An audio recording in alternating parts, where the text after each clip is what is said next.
Party welcome all of you. स्वागत है आप सभी बच्चों का। और आज हम अपने सेकंड लेक्चर पर हैं और ये बहुत ही इंपॉर्टेंट चैप्टर था। अगर आप लोगों को याद हो, हमने बात कर लिया था, टाइप ऑफ मिक्सचर वगैरह की बात कर ली थी। और हमने ये भी जाना था कि जो मिक्सचर्स वगैरह हैं वो कैसे आप कितने तरह के मिक्सचर होते हैं। ज़रूरी नहीं है कि आप हर बार सॉलिड में सॉलिड मिलाओ। हो सकता है आपको सॉलिड में लिक्विड को मिलाना है। तो अपन ने dispersed phase and dispersion medium, इसके बेसिस पे सबको क्लासिफाई कर लिया था। एरोसॉल क्या है, फोम क्या है, इमल्शन क्या है, सॉल क्या है, फोम क्या है, जेल क्या है, ये सब हमने बात कर लिया था। ठीक है। सो बच्चा पार्टी आज का लेक्चर बड़ा इंटरेस्टिंग है क्योंकि ये क्वेश्चन मोस्टली सभी बच्चों के मन में डाउट आता है। और अगर डाउट से ज्यादा बोला जाए तो ये एक ऐसी चीज है जो आप डेली फील करते हो या फेस करते हो। ठीक है। और वो क्वेश्चन है कि how we can separate the components of a mixture. हम कैसे किसी मिक्सचर के उसके कंपोनेंट्स को सेपरेट कर सकते हैं। जैसे मैंने कहा कि पानी में से रेत निकाल दो, या रेत और पानी को हमने मिला दिया और मैंने कहा पानी अलग कर दो, रेत अलग कर दो, मतलब सैंड अलग कर दो। तो आप बोलोगे अरे सर कोई टेंशन नहीं है, थोड़ी देर के लिए दोनों को छोड़ दो तो पानी ऊपर रह जाएगा, सैंड नीचे आ जाएगा और हम धीरे धीरे करके उसको सेपरेट कर लेंगे। ठीक है। और ये एक बहुत सिंपल तरीका है। लेकिन अगर मैं बोलूं कि पानी में नमक मिला है तो आप बोलोगे सर पानी में नमक मिला है तो चीजें डिफिकल्ट है। अभी मैं पानी में नमक चम्मच से तो नहीं निकाल सकता ना। हम सैंड आसानी से निकाल सकते हैं। हम ऐसा नहीं कर सकते कि पानी वाला जो नमक वाला जो पानी है उसको थोड़ी देर के लिए ऐसे ही छोड़ दे तो नमक बॉटम में आ जाएगा और पानी ऊपर रह जाएगा। तो ऐसा भी नहीं हो सकता। तो फिर आखिर चक्कर क्या है, मतलब कैसे हम इसको समझें, कैसे हम इसे बताएं कि भैया जो पानी है उससे रेत तो आसानी से निकल सकता है लेकिन नमक आसानी से नहीं निकल सकता, या शक्कर इनफैक्ट आसानी से नहीं निकल सकता अगर हमने शक्कर को घोला है पानी में। तो हमको अलग अलग टेक्निक्स पढ़नी है, how we can separate different different substances.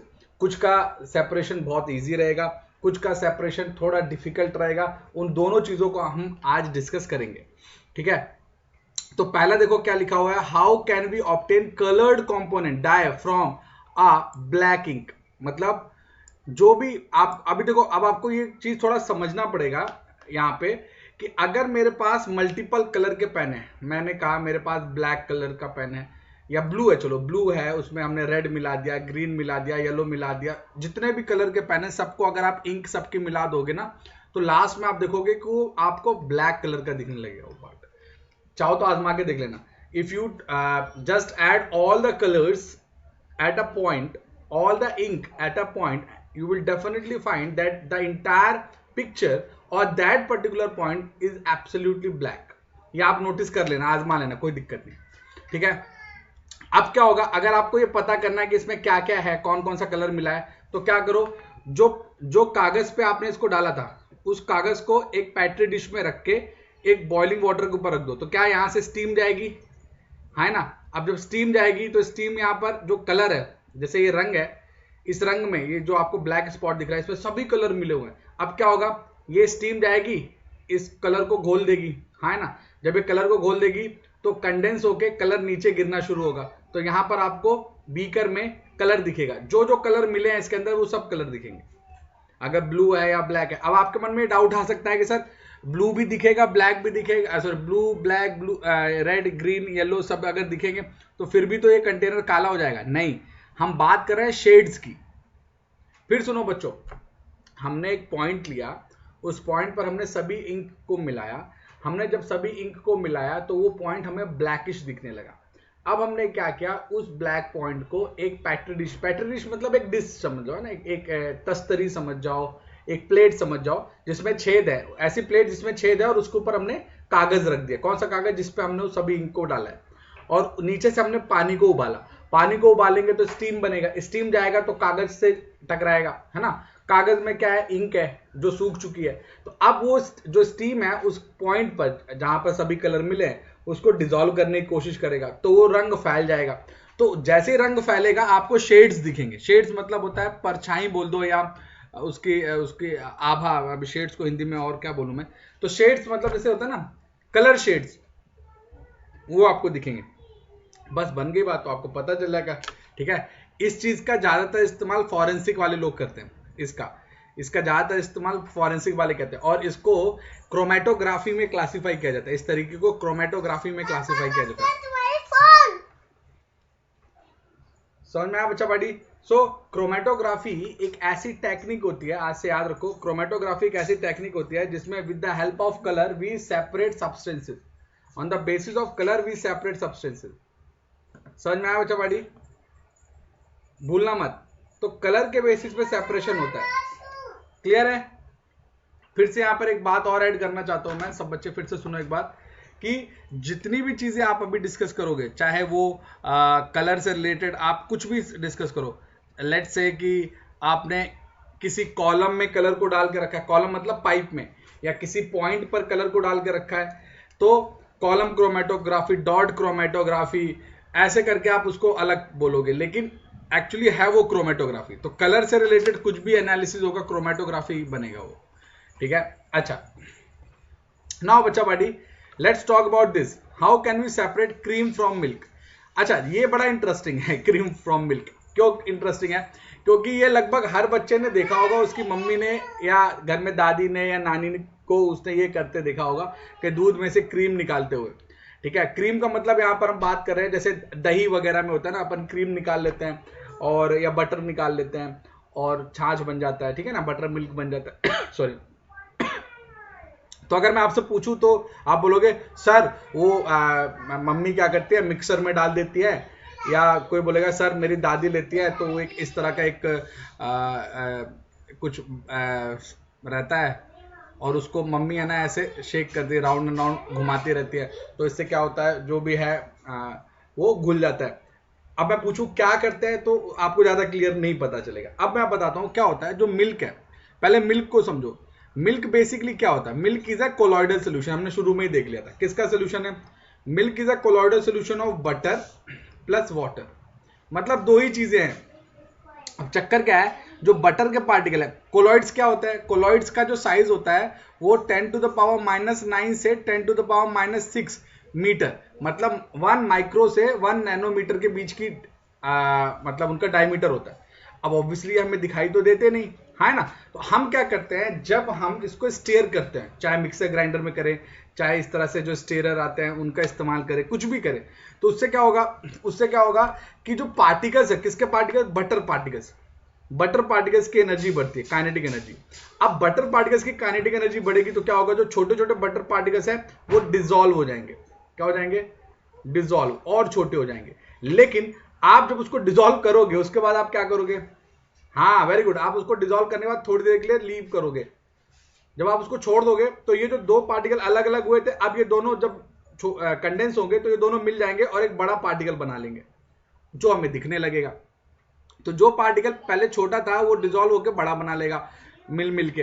तो ऐसे क्या होता है, इनफैक्ट आपने ये भी नोटिस किया होगा, आपने नहीं तो मम्मी से पूछना कि जब हम ये बटर निकालते हैं ना तो हम क्या करते हैं कि पहले हम गर्म पानी डालते हैं, हल्का सा गर्म पानी डालते हैं, और उसके बाद हम है ना उसको शेक करते हैं, और लास्ट में है ना हम थोड़ा थोड़ा ठंडा पानी निकाल के कंडेंस करते हैं। मोस्टली जो इसके डेयरी इंडस्ट्री वाले होते हैं वो तो यही इस्तेमाल करते हैं, क्योंकि उनको इतना टाइम नहीं रहता कि वो शेक करें। अब तुम सोच के देखो ना कि हमको अगर थोड़ा सा क्रीम निकालना है घर में तो मम्मी को आधा घंटा 1 घंटा भी लग जाता है। अगर मान लो अमूल वाले को या मदर डेयरी वाले को बटर निकालना है तो ये उसको तो tons of litre of milk use करता है वो, तो वो तो इतना देर तक नहीं कर सकता ना कि वो शेक करता रहे, है ना? तो इस तरह से क्या होता है, वो सिर्फ क्या हो, एक गरम किया, ठंडा किया और फिर उसको थोड़ा शेक किया, और हर एक एपिसोड में, हर एक टर्न में वो चीज निकालते रहते हैं, बटर निकालते रहते हैं। इस प्रोसेस को बेसिकली सेंट्रीफ्यूगेशन भी कहा जाता है। सेंट्रीफ्यूगेशन में क्या होता है, हमने एक रॉड लिया, उस रॉड पे ऐसा एक घुमाने वाला लगा हुआ है और हमने उसको राउंड एंड राउंड घुमाया, समझ में आया? तो इससे बेसिकली हम उसको सेंट्रीफ्यूग करते हैं। तो सेंट्रीफ्यूग से क्या होता है, याद रखना, सेंट्रीफ्यूगेशन से क्या होता है, basically we provide energy. To whom we provide energy?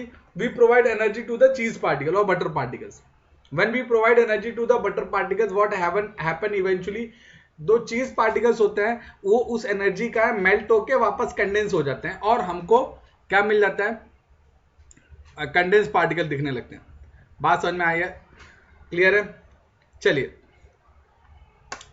Now guys देखो, ये देखो लिखा है इन डायग्नोस्टिक लेबोरेटरीज। अब आपके दिमाग में आएगा सर ये सेंट्रीफ्यूगेशन का लेबोरेटरीज में कैसे यूज होता है। देखो लिखा हुआ for blood and urine test. देखो being a doctor I am telling you, centrifugation में क्या होता है, हमारा ब्लड भी एक कोलॉइडल सोल्यूशन है, ठीक है। अब चक्कर क्या है, हमको पता है ब्लड में क्या क्या होता है, ब्लड में ब्लड प्लाज्मा होता है, ब्लड कार्पसल्स होते हैं। कौन से ब्लड कार्पसल्स होते हैं, आरबीसीज, डब्ल्यूबीसीज, प्लेटलेट्स, ये सब होते हैं।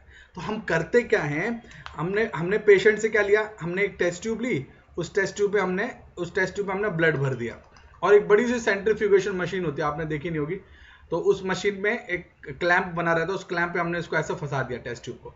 अब ये इतनी तेजी से रोटेट होता है बार बार कि इसके अंदर के पूरे पार्टिकल क्या हो जाते हैं, सेपरेट हो जाते हैं। तो प्लाज्मा की लेयर अलग दिखने लगती है, और आरबीसीज अलग, क्योंकि आरबीसीज रेड होते हैं, जो प्लेटलेट्स होते हैं वो मतलब हम काउंट कर सकते हैं माइक्रोस्कोप में। तो बस ये किया और माइक्रोस्कोप में चेक कर लिया। आजकल तो क्या हो गया, आजकल ऐसी सेंट्रीफ्यूगेशन मशीन आने लगी हैं कि सेंट्रीफ्यूग भी कर देंगी और तुरंत आंसर भी कर देंगी, डेटा भी बता देंगी भैया कितना कितना क्या क्या है। तो बच्चों को इतना टेंशन ही नहीं, मतलब बच्चों बोल रहा हूँ सॉरी, जो पैथोलॉजिस्ट है या जो लैब टेक्नीशियन है उसको इतना टेंशन ही नहीं है एनालिसिस करने में, उसने तो सिर्फ देखा और बता देगा अरे आप में खून की कमी है या खून ज्यादा। अब हो सकता है आप ऐसे क्यूरियोसिटी के कारण पूछो कि सर कैसे पता चलता है कि खून की कमी है, हमने जब खून निकाला 10 ml, तो 10 ml तो हमने उतना ही दिया ना, तो कैसे पता चलता है। तो बच्चों हम क्या करते हैं, पर ml आरबीसीज कितने हैं, ठीक है, पर ml आरबीसीज कितने हैं, हमने 10 ml तो पेशेंट से ले लिया, लेकिन पर ml कितना आरबीसीज, डब्ल्यूबीसीज, प्लेटलेट्स है, उसके अकॉर्डिंग पूरी बॉडी की मैपिंग कर लेते हैं, ठीक है। और उसके बेसिस पर पता चल जाता है कि भैया ये एनीमिक है या नॉन एनीमिक है, खून की कमी है कि खून की कमी नहीं है, ये सब हम पता कर लेते हैं। हालांकि जब आप आगे पढ़ोगे तो ये आपको बहुत आसान लगे, क्योंकि आजकल तो मैं बता रहा हूँ, आजकल मेडिकल साइंस बहुत ज़्यादा इवॉल्व हो गया है बच्चों, मैं लिटरली ये बता रहा हूँ। आजकल तो डॉक्टर्स को भी है ना स्टेथोस्कोप उठाने की इच्छा नहीं होती, उनको लगता है ठीक है, उससे तुरंत जैसे जाओगे बोलेगा अच्छा सोनोग्राफी करा के लेकर जाओ, अच्छा एक्सरे करा के लेकर जाओ, अच्छा ये जांच करा लो। वो पेशेंट को हाथ ही नहीं लगाना चाहता। क्यों नहीं लगाना चाहता, क्योंकि उसको पता है कि हाथ लगा के कौन कोरोना या कोई बीमारी ले ले पेशेंट से, उल्टा लिख दिया ये रिपोर्ट, जांच करा के आएगा तो जांच में वैसे भी पता चल जाएगा। तो जो पुराने डॉक्टर्स हैं जिनका जो बेड साइड उसको बोलते हैं, जो पेशेंट को देख के उसको प्रॉपर एनालिसिस करता है, तो उसको बेड साइड में काउंट करते हैं कि डॉक्टर को अच्छा नॉलेज है। तो वो जो पुराने डॉक्टर है वही पेशेंट को अच्छी तरह देख पाते हैं। नए डॉक्टर तो पूरी जांचें लिख देते हैं, ये करा लो, वो करा लो, ऐसा करा लो, वैसा करा लो, और बस। और आजकल ऐसी ऐसी सच में टेक्निक्स आ गई हैं, जैसे अभी कोविड में आपने देखा होगा पल्स ऑक्सीमीटर, जो फिंगर पॉइंट पल्स ऑक्सीमीटर है, किसी जमाने में मेरे को अच्छी तरह याद है 300-400 रुपए में मिलता था। हालांकि पल्स ऑक्सीमीटर सब मोस्टली चाइना के यहाँ से ही आता था। तो पल्स ऑक्सीमीटर 4-5 हज़ार रुपए में हमारी कंट्री में बिका, कब, अभी कोविड सिचुएशन में। हालांकि अब फिर से हजार रुपए में आ गए। लेकिन पल्स ऑक्सीमीटर में क्या होता है, आपने अपनी उंगली रखी तो आपकी बॉडी में ऑक्सीजन का लेवल कितना है, कितना सैचुरेटेड ऑक्सीजन है, इवन इनफैक्ट आपका हार्ट रेट, पल्स रेट, वो सब बता देता है। तो आजकल क्या हो गया, लोगों ने खुद ही लेके रखा है घर पे, मोस्टली लोगों ने लेके रखा है, खासकर मुंबई में। तो घर पे ही चेक कर लेते हैं कि अच्छा सांस में कमी तो नहीं आ रही है, मतलब काइंड ऑफ घर का वैद्य सभी बन रहे हैं, घर के डॉक्टर सभी बन रहे हैं। तो इसीलिए आजकल डॉक्टर्स के लिए बड़ा चैलेंजिंग हो गया। तो डॉक्टर भी क्या करता है, अपने ऊपर कुछ रिस्क नहीं लेता, वो सीधे बोल देता है ये जांच, वो जांच, ये जांच, वो जांच, सब जांच करा गया। जब तुम डॉक्टर के पास पहुंचोगे तो अगर डॉक्टर को थोड़ा सा भी डाउट हुआ, on the basis of report सीधे बोल देता है इसकी सर्जरी कर दो, खत्म। क्योंकि डॉक्टर नहीं चाहता कि ज्यादा देर पेशेंट्स को डील करे, क्योंकि सीधी सी बात है, टाइम भी जाएगा, पैसा भी जाएगा, प्लस हो सकता है गलत उन्होंने चेक कर दिया तो घर वाले, जो पेशेंट के घर वाले वही पता चला पकड़ पकड़ के पीट रहे हैं डॉक्टर को। तो डॉक्टर आजकल क्या करते हैं, दूरियां बना के रखते हैं। मतलब मोदी जी ने बोला ना 2 गज दूरी, तो डॉक्टर पहले से 2 गज दूरी बना लेते हैं, उतना ज्यादा आजकल टाइम नहीं देते। मैं फैक्ट बता रहा हूँ, ये सच है। तो आपने देखा डेयरी इंडस्ट्री में तो बहुत होता है, मैंने बताया आपको, डेयरी इंडस्ट्री में इसका यूज है। वॉशिंग मशीन तो इसका पूरा इस्तेमाल करते हैं, आपको पता ही है, ठीक है। Washing machine squeeze out water from the wet cloth, that is again a simple trick. क्योंकि आपने देखा होगा वॉशिंग मशीन में जब कपड़ा पूरा धुल जाता है, तो जब वो उसको सुखाने की कोशिश करता है तो वो अंदर ही अंदर घुमाता रहता है, मतलब कपड़े इतने मुड़ जाते हैं ना। इसलिए क्या होता है कि अगर आपने कोई कॉटन के या सॉफ्ट कपड़े डाल दिए धोखे से मशीन के अंदर, तो उसके चिथड़े उड़ जाते हैं। खासकर अगर आपकी जो वॉशिंग मशीन है बहुत पावरफुल है, तब तो लिटरली चिथड़े उड़ जाते हैं, मतलब एकदम चिथड़े उड़ जाते हैं, तो फैक्ट बात है। तो इट्स क्वाइट अगेन डेंजरस। ये तो आपको देखो दिख रहा है ना। अब बात करते हैं guys, how to separate a mixture of 2 immiscible, immiscible मतलब जो एक दूसरे में ना घुलें, दोनों लिक्विड हैं, जैसे दूध और पानी दोनों घुल जाते हैं, तो दूध और पानी मिसलेबल लिक्विड्स हैं।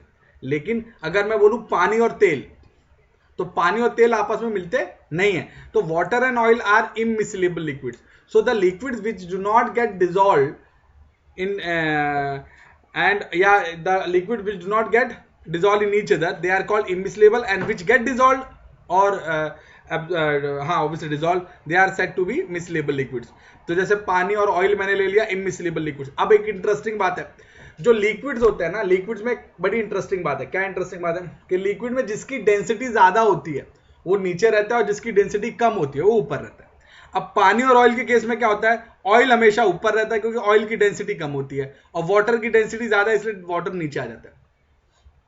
आप सबने देखा होगा, अगर आप पेट्रोल पंप पे जाओ, पेट्रोल पंप पे आप जाओगे तो आपको दो चीजें डेफिनेटली दिखेगी।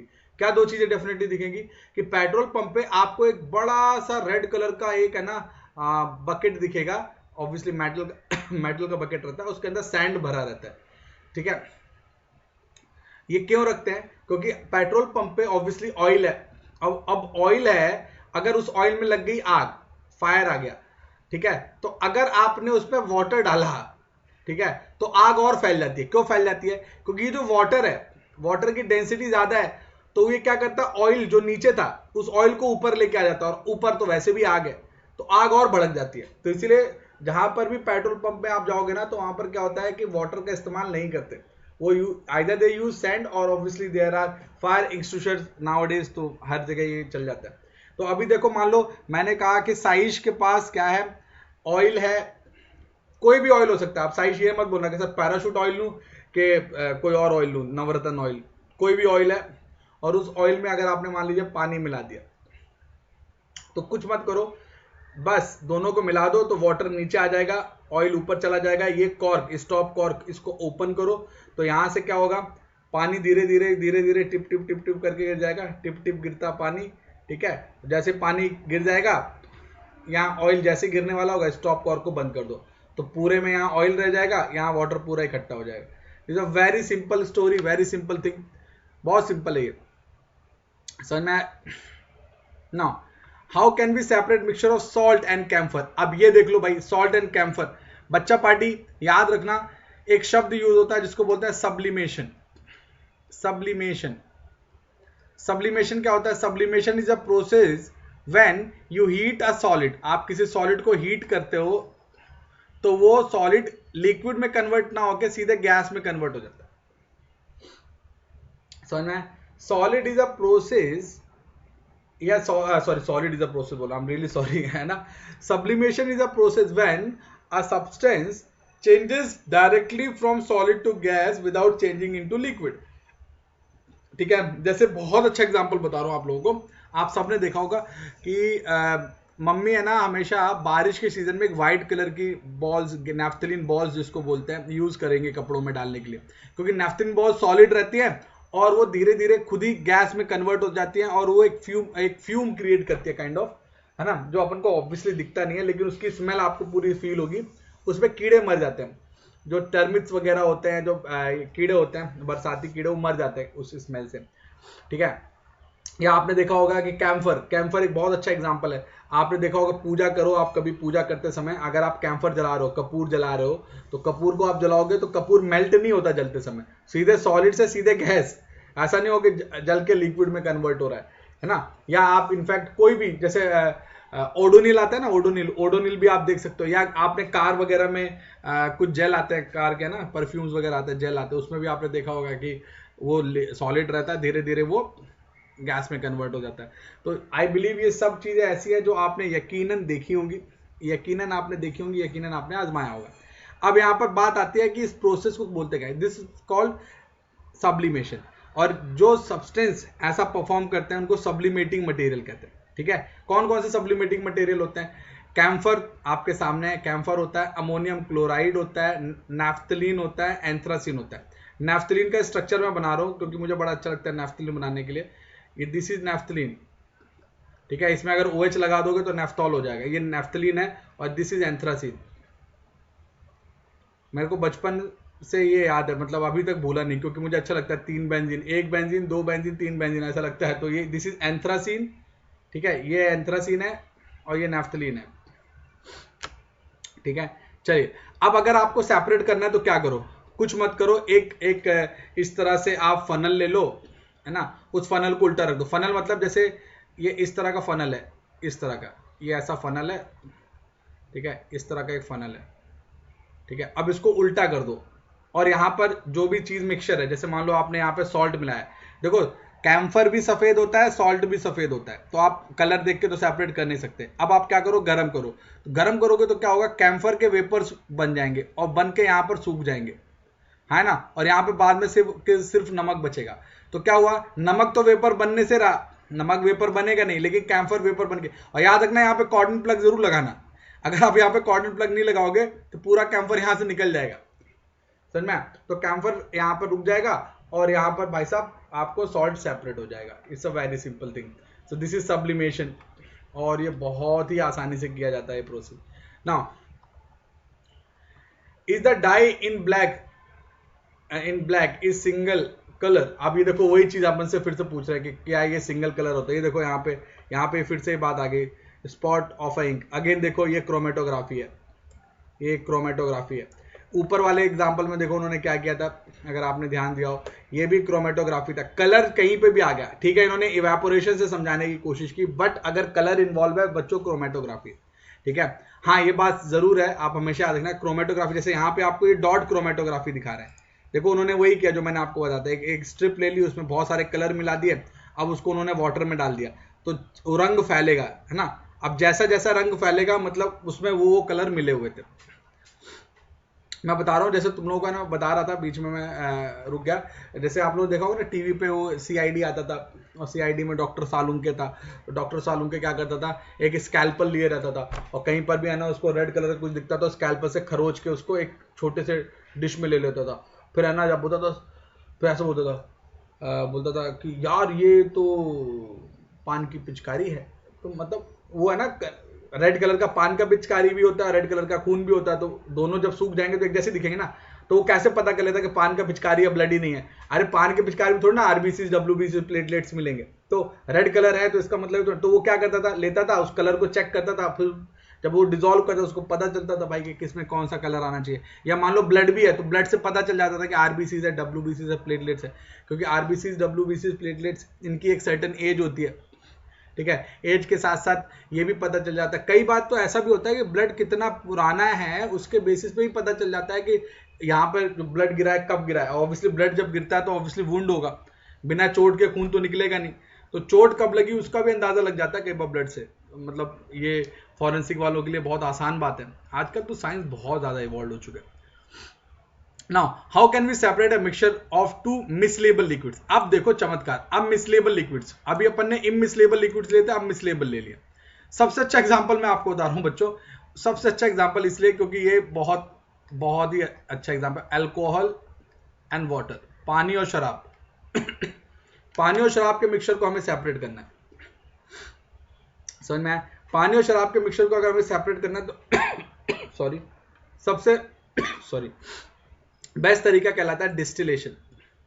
डिस्टिलेशन वो प्रोसेस है जिसमें हम with the help of boiling just boil the substance, तो जो वोलेटाइल है उसके वेपर। देखो यहाँ पे दो शब्द बता रहा हूं, प्लीज ध्यान से सुनना। डिस्टिलेशन इज बॉइलिंग, है ना, अगर आपको आसान भाषा में समझना तो distillation is boiling. So separation of any substance with the help of boiling is called that distillation process, है ना। अगर मान लो दो ऐसे सब्सटेंस, जैसे मैंने पानी और शराब ले लिया अब पानी और शराब का केस बड़ा गड़बड़ है, क्यों? क्योंकि वाटर का boiling point nearly 100 degree Celsius होता है, वाटर का नियरली 100 डिग्री सेल्सियस है, और अल्कोहल का बॉइलिंग पॉइंट लगभग 100 नहीं अल्कोहल का और कम होता है, तकरीबन 70 के आसपास, 70s में कुछ होता है। तो अब आपके पास गड़बड़ क्या है कि इन दोनों में टेम्परेचर का बड़ा लेस डिफरेंस है ना। तो आपको क्या करना पड़ेगा, एकदम टेम्परेचर नापने के लिए थर्मोमीटर लगा के रखना पड़ेगा कि थोड़ा सा भी झोल झपाट नहीं हो। तो आप क्या करोगे, आप वेल मॉनिटर करके थर्मोमीटर लगा के एक एक टेम्परेचर नाप के आप 70 से लेके 75 डिग्री सेल्सियस का टेम्परेचर दोगे तो यहां से अल्कोहल के ड्रॉप्स या अल्कोहल के वेपर्स बनेंगे। उन अल्कोहल के वेपर्स को आप यहां भेजोगे। यहाँ पे कंडेंसर लगा है। कंडेंसर का काम होता है, देखो वेपर्स होते हैं गर्म, तो यहाँ पे हमने पानी, ठंडा पानी डाला, यहां से पानी निकल गया, है ना। तो कंडेंसर क्या करेगा, कंडेंसर का एक ही काम है, वो जो गर्म वेपर्स आ रहे हैं ना उसको ठंडा करना। तो ठंडा करेंगे तो वो ड्रॉप बाय ड्रॉप बन जाएगा। हालांकि ये एसीटोन के लिए भी कर सकते हो, एसीटोन के लिए भी बहुत आसानी से किया जाता है क्योंकि एसीटोन और पानी भी मिल जाते हैं। आपने शायद देखा होगा घरों में कि मम्मी लोग है ना, मम्मी या दीदी, वो लोग क्या करते हैं, वो एसीटोन का इस्तेमाल करते हैं, खासकर नेल पेंट रिमूवल के लिए, कॉस्मेटिक के लिए तो बहुत ज़्यादा यूज होता है। और आपको शायद जान के बड़ा सरप्राइज हो कि जो एसीटोन की बोतल आप देख रहे हो, जो 20, 30, 40, 50 में भी हो सकता है आपको मिल जाए मार्केट में, उसमें मुश्किल से मुश्किल 0.1% या उससे भी कम एसीटोन होता है, बाकी पूरा पानी होता है। क्यों? क्योंकि पानी और एसीटोन की दोस्ती एकदम भारी है भाई, दोनों अच्छे जिगरी दोस्त हैं, हाइड्रोजन बॉन्ड बना लेते हैं, तो इसीलिए हम बहुत डाइल्यूटेड एसीटोन यूज करते हैं। So this process is called distillation. समझ में? गांव में जो लोग शराब बनाते हैं ना, देसी शराब, उनके पास ये कंडेंसर का चक्कर नहीं होता, तो क्या करते हैं, वो मटके पे मटका रख देते हैं। मटके पे मटका रखेंगे तो एक मटके से वेपर दूसरे में जाएगा, तो थोड़ा वहां पे ठंडा होकर फिल्टर होगा, फिर एक उसके ऊपर मटका रख देते हैं। ठीक है, ऐसा मत सोचना कि सर को शराब बनाते आता है, सर को प्रोसेस पता है, सर ने खुद बनाई नहीं है, क्योंकि नहीं है तो नहीं है। प्रोसेस तो बहुतों को पता होगा जिसको केमिस्ट्री आता है, इसीलिए केमिस्ट्री वाले कभी गरीब नहीं होते। इसलिए मैं हमेशा बोलता हूँ लव केमिस्ट्री, है ना। The more you love chemistry the more you get genius, the more you earn and life will be fun. समझ में? दुनिया में ऐसी कोई सब्जेक्ट नहीं है जो केमिस्ट्री के लेवल पे आपको मजा दे सके। तो केमिस्ट्री इज अल्टीमेट साइंस। समझ में? डेली यूज होता है। जैसे आप वो Pepsi, cold drink, Coca Cola जितना भी पीते हो ना, हर उसमें है ना एक बहुत छोटा अमाउंट ऑफ सोडा रहता है, उसी में CO2 जनरेट होती है, उसी में आपको फिज मिल जाता है, और बस उसी को बोतल में, मतलब मुश्किल से मुश्किल 10 से 15 पैसे या 20 पैसे का सोडा डाल के और पानी में घोल के एक फ्लेवर डाल के आपको सोडे पे सोडा बेच देते हैं, हीरो हीरोइन को नचा के। सोडा इंडस्ट्री वाले यही आपको बेवकूफ़ बनाते हैं, और आप खरीदते हो बोतल कि वहाँ पे अगर सलमान खान छत से कूद जाए और बोले वाह क्या थम्स अप, या अक्षय कुमार कूद जाए, खुद वो कभी पीते नहीं है, क्योंकि हाई कैलोरीज ड्रिंक को कभी खुद नहीं पीते, लेकिन दूसरों को बराबर बोलते हैं पियो पियो, मरो सालो पी के, है ना। और क्या, हमारे देश में ऐसे होता है, जैसे है ना वो ब्यूटी प्रोडक्ट्स का ऐड करते हैं, 5-5, 10-10 रुपए की fair and lovely, Yami Gautam 5 रुपए की फेयर एंड लवली का ऐड करती है, वो खुद कभी लगाएगी 5 रुपए की फेयर एंड लवली? नहीं लगाएगी। तो ऑब्वियसली हम समझते नहीं ना, अपन लोग इंडियंस नहीं समझते। वो टीवी पे ऐड आता है कि वो रणवीर सिंह है ना, वो डियो कर लेता है तो 5-6 लड़कियां उसके ऊपर गिर जाती है। अरे ऑब्वियस सी बात है बाबा, ही इज रणवीर सिंह, उसको डियो लगाने की जरूरत नहीं, और वो लगाएगा भी तो 150 रुपए वाला डियो क्यों लगाएगा? वो कोई फॉरेन कंट्री में जाएगा, महंगे महंगे परफ्यूम खरीदेगा। तो हमारे कंट्री में क्या है, लोगों को दिखा दो, बस दिखा दो कि बस ऐसा ऐसा है। समझ में आया? जैसे एक समय था जब Shahrukh Khan was promoting Nokia, अब नोकिया का ब्रांड एम्बेसडर था पूरी कंट्री में। अब नोकिया पूरी तरह से लोगों ने नो किया, मतलब किसी ने लिया ही नहीं, तो अब वो थोड़ी ना कि नोकिया का फोन ही यूज करता होगा, है ना। और उस समय भी वो नहीं करता था इनफैक्ट, तो हमारी कंट्री में कुछ भी दिखाते भाई। तो इसीलिए है ना, एड्स पे मत जाना कभी, मैं आपको बता रहा हूँ। ठीक है, ये आप देख सकते हो, ये बहुत और अच्छा एग्जांपल मैं बता रहा हूँ। यहाँ पर इन्होंने लिया है फ्रैक्शनल डिस्टिलेशन, यहाँ पे फ्रैक्शनल डिस्टिलेशन कर रहे हैं लोग। देखो आपने नोटिस करोगे यहाँ पे क्या रखा है, फ्रैक्शनेटिंग कॉलम्स रखे हैं, यहाँ पे कॉर्क थर्मोमीटर सेम। याद रखना, डिस्टिलेशन और फ्रैक्शनल डिस्टिलेशन में एक ही चीज का डिफरेंस है, अगर टेम्परेचर डिफरेंस कम होगा, अगर बॉइलिंग पॉइंट का डिफरेंस कम होगा तो फ्रैक्शनल डिस्टिलेशन करते हैं। मतलब अगर दो लिक्विड जो घुले हुए हैं उन दोनों में बॉइलिंग पॉइंट का डिफरेंस कम है तो ही फ्रैक्शनल डिस्टिलेशन होगा। अगर बॉइलिंग पॉइंट का डिफरेंस ज्यादा है तो फ्रैक्शनल डिस्टिलेशन की जरूरत नहीं है। ठीक है, क्योंकि फ्रैक्शनल डिस्टिलेशन में बहुत ज्यादा टेम्परेचर को कंट्रोल करना पड़ता है, और वो बहुत, हालांकि अक्सर ये लैब्स में ही किया जाता है। ठीक है, चलिए बच्चा party, how we can obtain different gases from air. ये एक ऐसी प्रोसेस है जो मैं बहुत डिलाइटेड होकर आपको बता रहा हूं, और एक बार में बता रहा हूं, मतलब आपको मजा आ जाएगा। आपको आज ये जानकारी हो जाएगी कि कैसे हमारी कंट्री में गैसेस बेची जाती है और बकायदा बेवकूफ बनाया जाता है। ये कितना आसान है। गैसेस का सबसे बड़ा सोर्स पता है कौन है? एटमॉस्फेयर। एटमॉस्फेयर। और आपको एक और चीज बता रहा हूँ, आजकल एक बड़ा स्कैम चल रहा है। स्कैम मतलब लोगों को उल्लू बनाया जाता है। आजकल तो है ना 150-200 रुपए में ना ऑक्सीजन के केन्स बेचते हैं, अमेजोन और फ्लिपकार्ट पे मिल जाएंगे आपको, समझ में। और वो क्या होता है चलो मैं बताता हूँ। एटमॉस्फेयर से गैसेस को एब्जॉर्ब कर लो, सिलेंडर में भर लो और उसको लिक्विफाई कर लो। क्योंकि प्रेशर दोगे तो क्या हो जाएगा, पूरी गैसेस लिक्विफाई हो जाती है प्रेशर देने पर। अब लिक्विफाई हो गई, अब उनको हल्का हल्का टेम्परेचर दो। तो जब आप हल्का हल्का टेम्परेचर दोगे ना, तो ये जो लिक्विड है ये वापस गैस में कन्वर्ट होगा। और सबसे पहले नाइट्रोजन सेपरेट होता है अप्रोक्सीमेट, जहां तक मुझे याद है 70 केल्विन के आसपास। डिग्री सेल्सियस मत कर देना बाबू, नाइट्रोजन 70 केल्विन के आसपास। फिर तकरीबन 74 से लेके नहीं 84 के आसपास। देखो यहाँ टेम्परेचर अगर लिखा है तो अच्छा रहेगा। हाँ देखो 78 पे आपको मिलता है। टेम्परेचर का लिखा है नहीं शायद इन्होंने, कोई बात नहीं। तो तकरीबन 80 कर दो इसको, 80 के आसपास। I am not sure about the temperature but 70 के आसपास होता है शायद। 60 कर दो इसको, 60 के आसपास नाइट्रोजन है, 80 के आसपास ऑक्सीजन है, और इसके ऊपर आपको CO2 वगैरह मिलता है। तो आपने क्या किया, धीरे धीरे टेम्परेचर बढ़ाया। ये इस लिक्विड को आपने 60 के आसपास लेके गए तो नाइट्रोजन अलग होगी, तो नाइट्रोजन को सिलेंडर में भर लिया, पूरी नाइट्रोजन को भर के अलग। अब थोड़ा टेम्परेचर बढ़ाया, ऑक्सीजन रिलीज हुई, ऑक्सीजन को सिलेंडर में भर लिया, ऑक्सीजन अलग करके रख दिया। तो मतलब कुछ करना नहीं है, एक इकट्ठा कर लो और अलग अलग टेम्परेचर पर अलग अलग टेम्परेचर देके। हाँ आप बोल सकते हो कि इसमें भी फ्रैक्शनल डिस्टिलेशन होता है, क्योंकि अल्टीमेटली आप भी क्या करो, लिक्विड को वेपर में कन्वर्ट करो या गैस में कन्वर्ट करो। तो आप बोल सकते हो कि ये भी डिस्टिलेशन का ही पार्ट है, फ्रैक्शनल डिस्टिलेशन का पार्ट है, क्योंकि इसमें टेम्परेचर बहुत ज्यादा कंट्रोल करने की जरूरत है। फिर सुनो, एटमॉस्फेयर से गैसेस को लो, एब्जॉर्ब करो, प्रेशर दो, लिक्विफाई करो, लिक्विफाई करके डिफरेंट डिफरेंट टेम्परेचर्स पर आपको डिफरेंट डिफरेंट गैसेस मिल जाएंगी। देखो यहाँ पे लिखा है एयर लो, कंप्रेस करो, लिक्विड एयर मिल जाएगी। लिक्विड एयर को स्लोली फ्रैक्शन डिस्टिलेशन करके gases get separated different Heights. Different height मतलब डिफरेंट टेम्परेचर।